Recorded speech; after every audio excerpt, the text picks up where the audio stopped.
Ayan mga kabayan, oh. Tapos na kami maglatag ng steel deck at magbakal sa steel deck na to, sa slab na to. Magbubuhos na kami maya maya, oh. Inaantay na lang namin yung ready mix. Ayan na. Ganito yung tama na paglatag ng steel deck mga kabayan. Pa-horizontal siya kasi para yung bottom bar nakagitna sa pagitan ng steel deck na to. Ito yung tama na paglatag ng steel deck. Tapos kung mag-layout kayo mula sa finish floor na to, dito sa finish floor na to, kailangan bumaba kayo ng 150 mm o kaya 15 cm sa centimetro, 15 cm siya yung 150 mm.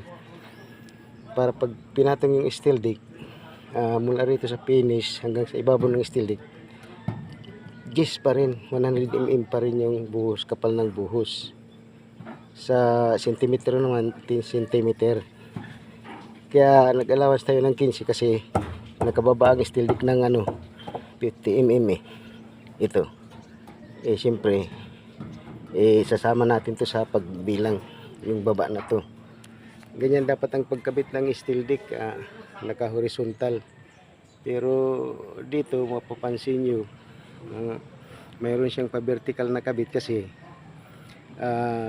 sinunod lang nito ang kung saan ang iksi ng takbo ng span, sinunod lang siya. Kaya ganito yung takbo ng ng mga ibang steel deck. Pero yung tama talaga na pagkabit ng steel deck, itong horizontal na to, para yung bottom bar nakasentro sa pagitan ng steel deck na to. Yan, one way lang yung bakal na to. Yan mga kabayan, mamaya bubuhusan na namin to. Yan. Ganun lang kadali mag-layout ng steel deck. Yan mga kabayan, ayan po. Yan eh. Basta tatandaan lang natin, lagi tayong bababa sa finish floor ng mula sa finish floor ng 150 mm. Yan na, binuhusan namin yung beam. Yung bali 25.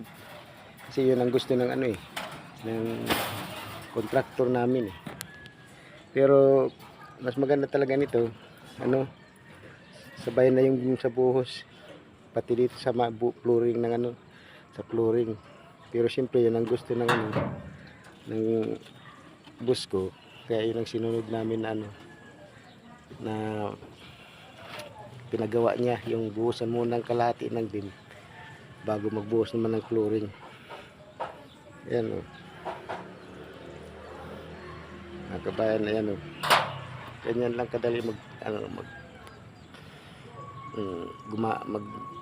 install ng steel deck.